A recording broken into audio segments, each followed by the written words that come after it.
Kaj torej narediti, da bi se okoliščine spremenile, da bi v slovenskem zdravstvu dejansko lahko res celovito udejanjali prvine kakovosti in varnosti pri zdravljenju?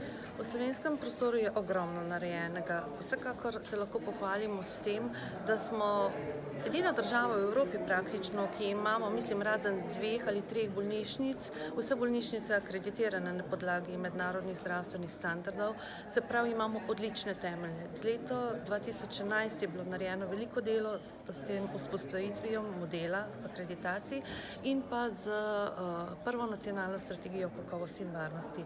Tam je bil tudi eden od zahtev ali pa zapisanih strateških ciljev nujno ustanovitev neodvisnega telesa, nismo ga poimenovali agencija ali inštitut, karkoli, pač neko neodvisno telo, ki bi se ukvarjalo, bedelo, sledilo in nadziralo implementaciji začrtane kakovosti.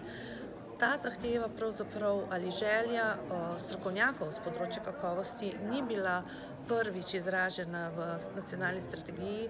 Mislim, da so to da je Janko Kersnik že leta 2005 v svojem delu napisal, se pravi, so zaznali to potrebo tudi na primarnem nivoju, potem v nadaljevanju je veliko truda v to vložil profesor dr. Obida v svojih publikacijah in na koncu mi v prvi in zadnji strategiji, nacionalni strategiji za področje kakovosti, ki je tudi že njena veljavnost potekla.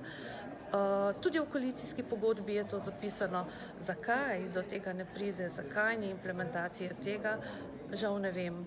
Morda je odgovor v tem, da smo vsi oziroma da politika ali odločevalci in plačnik so zelo močni na besedah, govorijo, kar radi ljudje slišimo, do implementacije ali pa udejanjanja ne pride. Zato jaz v zadnjem času vsem rečem, ne poslušaj, kaj glavni govorijo, temveč glej, kaj delajo.